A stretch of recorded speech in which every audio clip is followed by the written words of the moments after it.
Hey guys, what's going on? This is Brad from the Ed Army, and today I want to talk to you about jamming and if it's still good. Now, before I do that, leave a like, comment, subscribe, and follow us on Instagram and Rumble. But don't forget to join the Ed Army because without you guys, well, an army of one is just an army of one. So let's get to it. So, jamming. What is jamming? Jamming is basically the best way I like to put it your escape from being destroyed in battle. So I just put that as maybe like a way to explain to Yu-Gi-Oh players, but as it's read on Digimon, which is arguably the most important jamming card that I would think, as it's seen the most play of all jamming cards, I think, is basically when this Digimon battles into the security, it can't be deleted in battle. So essentially, when you run into something with basically, in this case, it would be 2K or higher, the Digimon would be okay. So that's just for those who don't know. But if you do know, then you're just like, okay, there you go.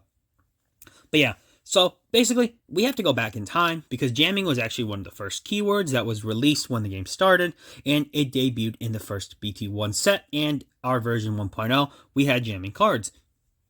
Now, when you start to look at jamming as a keyword in the early dawn of the game, this was actually fantastic, as when you had access to jamming, you didn't have to worry about dying to anything in terms of running to Digimon, and if you remember, if anyone is around from the first set, you would understand from early Digimon that you definitely needed this because basically most decks were almost entirely comprised of Digimon. There were some security control decks, but if we're talking about our specific meta in America and overseas, it's not the OCG.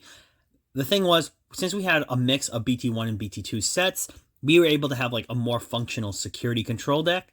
Whereas I think in the OCG they didn't have a actually concrete version until their BT2 came out, which was basically kind of like our BT1 set that we got. So yeah, I just had to put that out there because some people would say, well, security control existed then, and I'm like, yeah, but you got to keep in mind we had more support than they did because we got technically two sets sort of mixed together.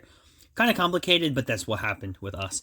But the reason I wanted to bring this up is that jamming was extremely powerful. Now, jamming saw play as just essentially as these were the champion Digimon that had there were 4 to play and 2 to Digivolve, but essentially their main thing was just jamming.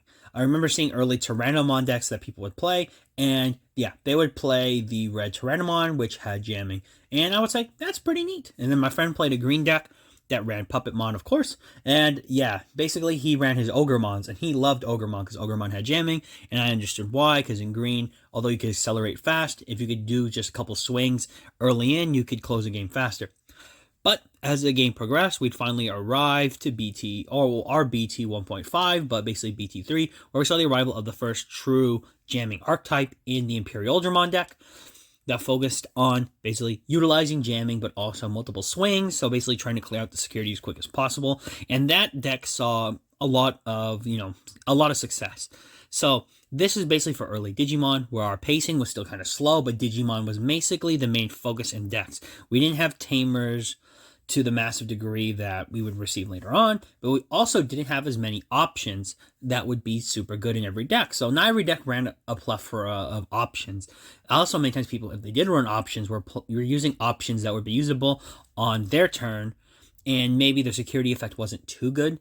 I do remember playing Spider Shooter in some of my early black decks, just because I liked the fact that it could be used during my opponent's turn when they swung into security, and also my turn because it just did Digivolve.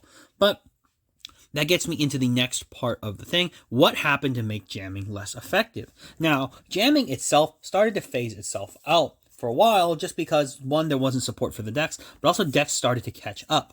Now, they caught up in different ways. Some got more powerful security options, like they had option cards that they could just load in their security, but some of them also were just able to accelerate past what jamming would be. And also the fact that most decks were able to have 1-cost blockers, but also the fact that most cards were starting to adopt blockers in a different way, made the fact that a lot of the jamming Digimon that had very low DP were not able to give, immediate swings until they were in the level 5 and higher range that we would see like with an Imperial deck, where Perioldramon and basically Imperial Digimon Dragon Mode were the only ones that could do successful swings because they didn't really have to worry about being blocked.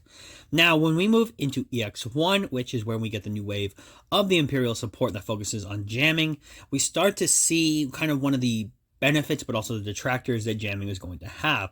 As the problem we still had was that although jamming focuses on being able to be a very battle-orientated standard, it doesn't do anything else really with these archetypes. So I think this is mostly just for design choices, and I completely understand. You don't want a deck doing like 10 million different things because one, it would just confuse people that are trying to focus on a straight build, but also it would make a deck too strong because essentially you could just pick and pull which support you'd need out. Every deck has to have a little bit of flavor, guys. Just keep that in mind. It makes it interesting, but also it helps out with their design choices.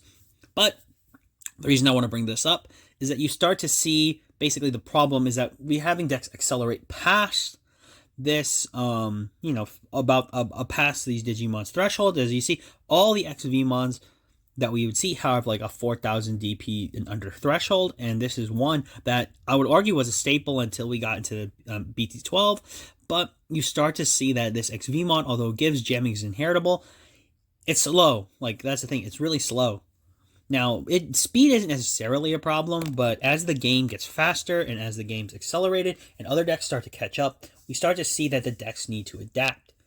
And that's what brings me actually to the new XVmon that we have from BT12, and the reason why I think it's actually going to eclipse this version of the EX1 XVmon. Now, in theory, after playing the deck, I really love the fact that I am able to do jamming swings early with XVmon and draw cards, but the biggest problem I'm having is that a lot of decks are able to set up blockers effectively now, and if I don't have the follow-up to immediately go into like a level 5, it's going to be basically just drawn on the board. Now, this new XVmon takes into account everything that we kind of needed to fix the problems. It has a lower play cost. It also can digivolve on top of green. It doesn't have jamming inherently on itself, so it can't swing, but because it still has the inheritable of jamming, this card is amazing. And the fact that we gain a memory from DNA Digivolving kind of gets to the point where with what I want to say with jamming. Jamming has basically not been phased out of the game because other cards will be printed with it, and we're going to see in EX4 when it comes out, the Ravemon actually having jamming on top of it as well, which I think is amazing. I want to play the deck, but not just because of the jamming, it's just the fact that cards with jamming have specific purposes. It's mostly just to make sure they don't die in security, but we also see that jamming itself has fallen off solely based on the fact that the game's accelerated. This is nothing I would think that's too unhealthy. I do think jamming still has a place in the game, but I do think the major problem is that jamming is starting to fall off slightly as a keyword, even though it's like really good and useful. It's just the game is coming to a turning point where this effect is good, but it's not great anymore.